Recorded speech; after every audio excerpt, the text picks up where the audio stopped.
स्त्री का घर, क्या ऐसा भी पति होता है?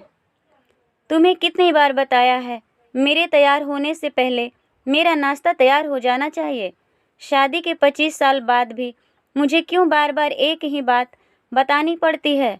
लता, तुम्हें क्या है? तुम तो आराम से घर पर रहोगी, मुझे काम पर जाना पड़ता है। तुम हो कि हमेशा बेवकूफ़ों जैसी हरकत करती हो। अगर तुम यह जानबूझकर करती हो तो यह याद रखना, मुझसे बुरा कोई नहीं होगा। आज भी प्रशांत का पारा चढ़ा हुआ था। इन कटु शब्दों में अपना गुस्सा उतारते हुए, गीला तौलिया कुर्सी पर फेंकते हुए प्रशांत गुस्से से लता की तरफ देखने लगा। लता के लिए प्रशांत का यह बेवजह का गुस्सा कोई नई बात नहीं थी। वह महीने में 3-4 बार ऐसे ही लता पर बरस पड़ता था। पहले पहले लता उसका विरोध किया करती थी, लेकिन जब कई सालों तक प्रशांत में कोई बदलाव नहीं दिखा तो लता ने खुद को ही बदल दिया। अब प्रशांत के कुछ भी कहने से लता को कोई फर्क नहीं पड़ता था। प्रशांत की हर बात वो चुपचाप सिर नीचे झुकाए हुए सुन लेती थी। शादी के पहले 5 साल तक लता ने पूरी कोशिश की थी कि प्रशांत को बदल जाएगी, लेकिन फालतू का गुस्सा करना और बाद में लता को भला बुरा कहना, यह मानो जैसे उसकी आदत बन गई थी। कोई भी वाद विवाद होता तो प्रशांत सीधा लता को बोल देता, अगर मैं तुम्हें अच्छा नहीं लगता तो क्यों नहीं चली जाती अपने मायके, क्यों रहती हो मेरे साथ? इतना सब कुछ होने के बावजूद लता प्रशांत के साथ रहती थी, क्योंकि उसे अपनी बेटी की फिक्र थी। और वह जाती भी तो कहाँ, अपने बूढ़े हो चुके माँ बाप को इस उम्र में परेशान करना वह नहीं चाहती थी। समाज और लोग क्या कहेंगे, यह भी तो उसे देखना था। वह इतनी पढ़ी लिखी भी तो नहीं थी कि खुद जाकर कोई नौकरी कर सके और अपना और अपनी बेटी का पालन पोषण कर सके।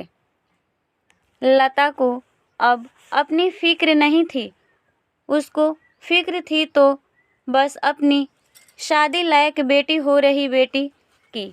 लता नहीं चाहती थी कि पति पत्नी के झगड़े की वजह से काव्या डिस्टर्ब हो। काव्या की पढ़ाई पूरी हो चुकी थी, उसके लिए अब शादी के रिश्ते आने लग गए थे। कई रिश्तों को काव्या ठुकरा चुकी थी। 2-3 महीने बाद एक अच्छा रिश्ता आया। रिश्तेदारों और पहचान के लोगों ने भी लड़के के बहुत गुणगान किए थे। प्रशांत एक शाम अपनी बेटी के पास बैठकर उसे बताने लगा, काव्या बहुत अच्छा लड़का है, पढ़ा लिखा है, बड़ा घर का है, बहुत अच्छी नौकरी है। ऐसे रिश्ते बार बार नहीं आते बेटा, इस बार मना मत करना। काव्या अपने पिता से ज़्यादा बात नहीं करती थी, शायद डरती थी या शायद नफरत करती थी, लेकिन आज वो अपनी पूरी हिम्मत इकट्ठा कर बोली, मुझे अभी शादी नहीं करना है पापा, मैं नौकरी करना चाहती हूँ, खुद अपने पैरों पर खड़ी होना चाहती हूँ।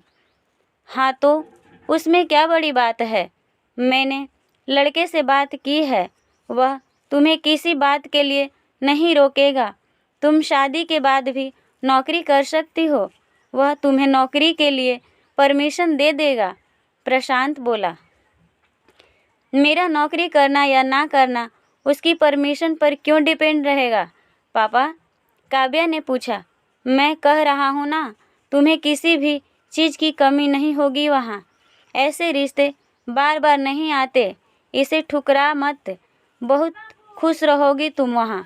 प्रशांत बोला, पापा क्या मैं उतनी ही खुश रहूँगी जितनी इस घर में मम्मी खुश रहती है? काव्या ने तंज कसते हुए कहा। आज तुम्हारी ज़बान कुछ ज़्यादा नहीं चल रही? प्रशांत गुस्से से आंखें बड़ी करते हुए बोला, पापा मुझे शादी की नहीं शादी ही नहीं करनी है? क्या शादी के बाद अगर वह लड़का आपके जैसा निकला तो मैं क्या करूँगी? मुझे आपके जैसा जीवन साथी नहीं चाहिए जो बिना बात के मुझ पर हमेशा चिल्लाए। मुझे कुछ भी अपनी पसंद का लेना हो तो 10 बार सोचना पड़े, कहीं वह नाराज ना हो जाए। मेरी तबीयत कैसी भी हो उसे परवाह ना हो। रोटी थोड़ी सी मोटी बन जाए तो घर सर पर उठा ले। उसकी चेन बुक ना मिले तो मेरा ही दोस्त निकाले और हर छोटी मोटी बात पर मुझसे मायके जाने के लिए कहे। काव्या ने अपना दिल खाली करते हुए पापा से सब कह दिया। प्रशांत का गुस्सा 7वें आसमान पर था, लेकिन उसके मुंह से एक भी शब्द नहीं फूट रहा था। वो काव्या की बातें सुन रहा था। काव्या उतना ही बोलकर चुप नहीं रही। आज पहली बार वह अपने पापा के सामने इतना कुछ बोल रही थी। पापा, आपने माँ के साथ हमेशा गलत व्यवहार किया है। आप अपने ऑफिस का गुस्सा बिना सोचे समझे माँ पर उतार देते हैं। कभी इस बात की परवाह भी है कि उन्हें कैसा लगता होगा? आपकी बातें सुन सुनकर माँ ने अपना स्वाभिमान खो दिया। प्रशांत आज पहली बार अपने किए बर्ताव को महसूस कर पा रहा था। वो इतना ही बोल पाया, जो तुम्हारा मन है वो करो, मैं तो बुरा हूँ ना? काव्या ने प्रशांत का हाथ पकड़ा और बोली, पापा, मुझे सिर्फ एक सवाल का जवाब दे दो। क्या आप चाहेंगे कि मेरा पति आपके जैसा हो? अगर आपका जवाब हाँ है तो कर दीजिए मेरा रिश्ता आज ही, और ना है तो मुझे आत्मनिर्भर बनने दीजिए। प्रशांत कुछ भी ना बोल पाया और वहाँ से चुपचाप बाहर चला गया। आज उसे लता के सामने जाने में भी शर्म आ रही थी। चलते चलते उसकी आंखों से आंसू बह रहे थे। प्रशांत ने आज से अपने आप को बदलने का निश्चय किया। अगले दिन से लता ने अपने पति में काफ़ी बदलाव देखा। वह सोचने लगी कि जो हिम्मत काव्या ने दिखाई है, वह हिम्मत अगर मैं पहले ही दिखा देती तो शायद आज परिस्थिति कुछ और होती। अब काव्या पढ़ लिख कर अच्छी नौकरी करने लगी थी और 3 साल बाद उसके लिए एक अच्छा रिश्ता आया और उसकी विदाई पर प्रशांत बोला, बेटा तू हमेशा खुश रहेगी क्योंकि तेरा पति तेरे बाप जैसा नहीं है। प्रशांत की यह बात सुनकर लता और काव्या की आंखों से आंसू बहने लगे। दोस्तों, हमारे समाज में औरत को भले ही देवी का दर्जा दिया जाता है, लेकिन वह स्वतंत्रता नहीं दी जाती जो उन्हें देनी चाहिए।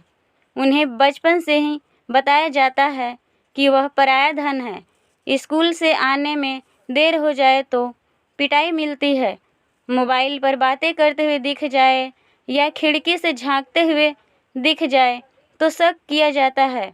माँ बाप का घर तुम्हारा नहीं है, पति का घर ही तुम्हारा घर है।